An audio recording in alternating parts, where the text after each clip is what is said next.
नमस्कार। BA part third समाजशास्त्र first paper सामाजिक चिंतन के अंतर्गत मेरा ये व्याख्यान कार्ल मार्क्स के वर्ग संघर्ष के सिद्धांत पर केंद्रित है। जैसा हम जानते हैं कि वर्ग का तात्पर्य व्यक्तियों के ऐसे समूह से है जिनको समाज में, समुदाय में समान सामाजिक परिस्थिति प्राप्त होती है और जो इस आधार पर समाज के अन्य लोगों से भिन्न होते हैं। कार्ल मार्क्स का वर्ग संघर्ष का सिद्धांत इस तथ्य की पुष्टि करता है, इस तथ्य पर प्रकाश डालता है कि अभी तक के इतिहास में प्रत्येक युग में हमेशा दो वर्ग रहे हैं। एक वर्ग जो अधिक शक्तिशाली होता है वो शोषक वर्ग होता है, जो दूसरे वर्ग का शोषण करता है, और दूसरा वर्ग शोषित वर्ग होता है। इतिहास के किसी भी युग को उठा के हम देखें तो ये बात स्पष्ट हो जाती है कि हमेशा विश्व के प्रत्येक समाज में दो वर्ग रहे हैं। ये बात एक अलग है कि उनके नाम अलग अलग रहे थे। कभी किसी नाम से ये दो वर्ग हमारे सामने आए तो कभी किसी नाम से। पूंजीवादी समाज में कार्ल मार्क्स का मानना है कि इसमें भी दो वर्ग हैं। एक पूंजीपति वर्ग है जिसका उत्पादन की प्रक्रिया पर एकाधिकार होता है, उत्पादन की प्रक्रिया पर संपूर्ण अधिकार होता है, और दूसरा वर्ग मजदूर वर्ग है जो पूंजीपति के लिए काम करता है, अपनी मेहनत, अपने पसीने बहा करके पूंजीपति को खुश करने की कोशिश करता है, परंतु पूंजीपति कभी भी मजदूर वर्ग से प्रसन्न नहीं हो पाता। इसी संदर्भ में हम आज बात करेंगे वर्ग के प्रमुख लक्षणों की, कैरेक्टरिस्टिक्स ऑफ क्लास। वर्ग के कौन कौन से लक्षण होते हैं? वर्ग का पहला लक्षण निश्चित संस्तरण है। संस्तरण का तात्पर्य होता है समाज के लोगों को ऊंचे नीचे क्रम में बांटना या ऊंचे नीचे क्रम में रखना। तो वर्ग का पहला लक्षण है कि वर्ग का एक निश्चित संस्तरण होता है। सामाजिक वर्ग श्रेणियों में विभक्त होते हैं, जैसे उच्च वर्ग, मध्यम वर्ग और निम्न वर्ग। अगर हम इनको भी देखें तो उच्च वर्ग के सदस्यों की संख्या सबसे कम होती है, किंतु जहाँ तक सामाजिक प्रतिष्ठा का सवाल है तो उच्च वर्ग के सदस्यों की सामाजिक प्रतिष्ठा सर्वाधिक होती है।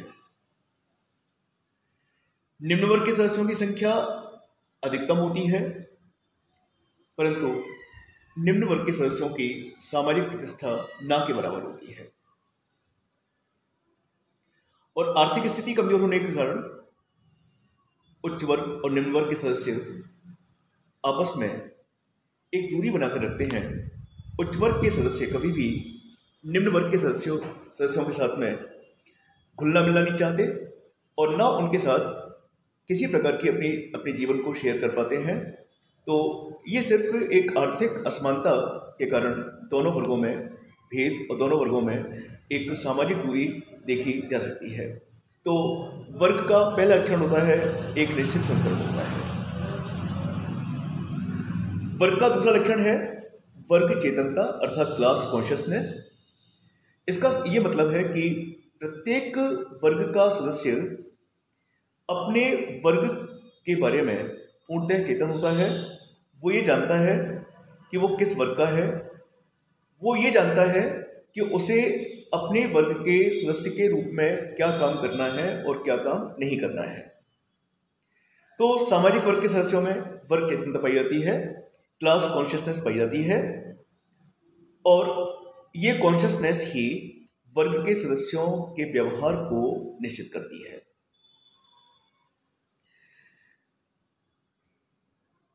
अगला लक्षण है वर्ग का समान परिस्थिति अर्थात इक्वल स्टेटस। एक वर्ग के सभी सदस्यों की परिस्थिति समान होती है। उनकी सामाजिक परिस्थिति एक जैसी होती है,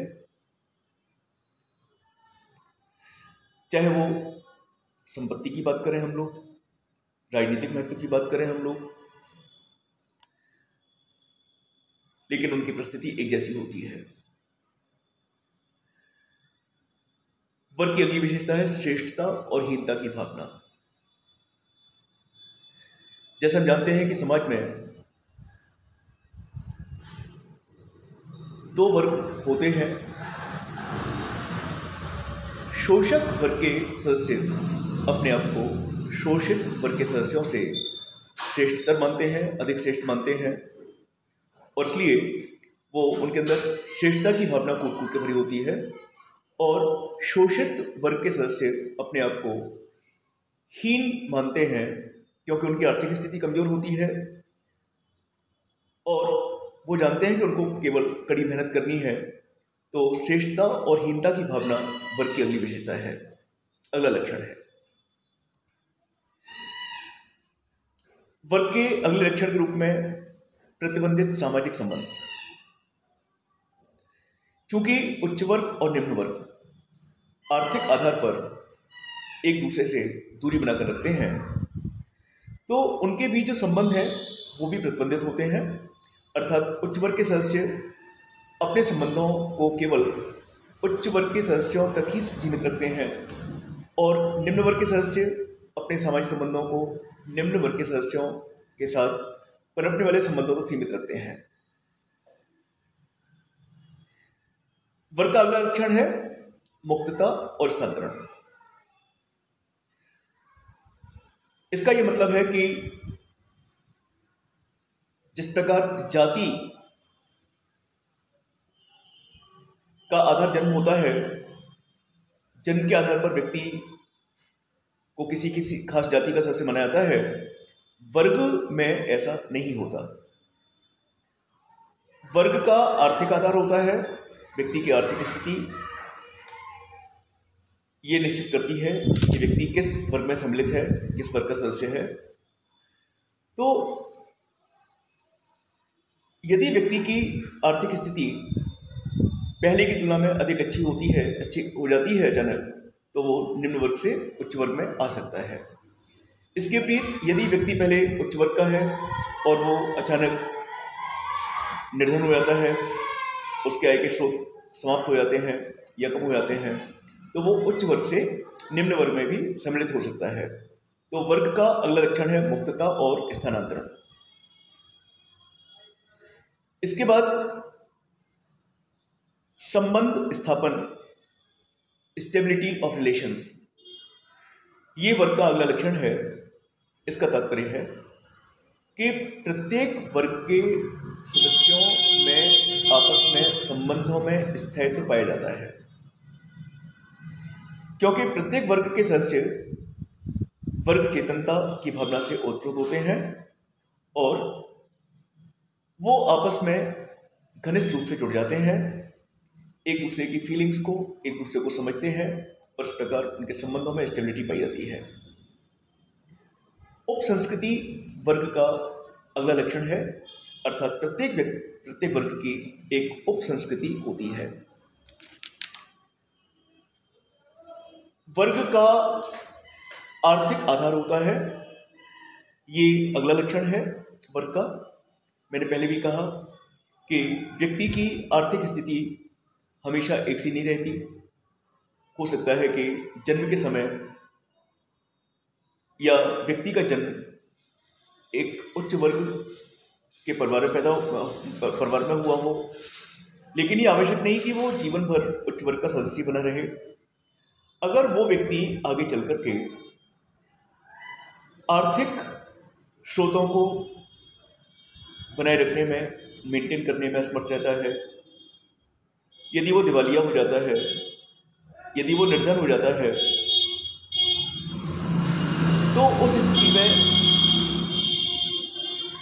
वो उस वर्ग से हट जाता है जिस वर्ग में वो पैदा हुआ था, अर्थात उच्च वर्ग से उसकी सदस्यता समाप्त हो जाती है और वो निम्न वर्ग में आ जाता है। अगला लक्षण है कि वर्ग पूरी तरह अर्जित होते हैं। ये व्यक्ति की योग्यता, उसकी कार्य करने की क्षमताएं, उसकी आर्थिक स्थिति पर निर्भर करता है कि व्यक्ति किस वर्ग में सम्मिलित है, किस वर्ग का सदस्य उसको माना जाए। प्रत्येक वर्ग के सदस्यों की एक सामान्य जीवन विधि होती है। उच्च वर्ग के सदस्यों की जीवन शैली अलग तरह की होती है, निम्न वर्ग के सदस्यों की जीवन शैली अलग तरह की होती है। तो इस प्रकार से मैंने इस व्याख्यान के माध्यम से वर्ग के कुछ लक्षणों को यहाँ प्रस्तुत किया। हम ये याद रखें कि वर्ग का आधार आर्थिक होता है, जन्म से वर्ग का कोई लेना देना नहीं है, और वर्ग का निर्धारण व्यक्ति की आर्थिक स्थिति, उसकी योग्यता, उसकी क्षमताओं के आधार पर होता है। और वर्ग की सदस्यता अनिवार्य नहीं होती, अपितु इसमें समय समय पर परिवर्तन होता रहता है।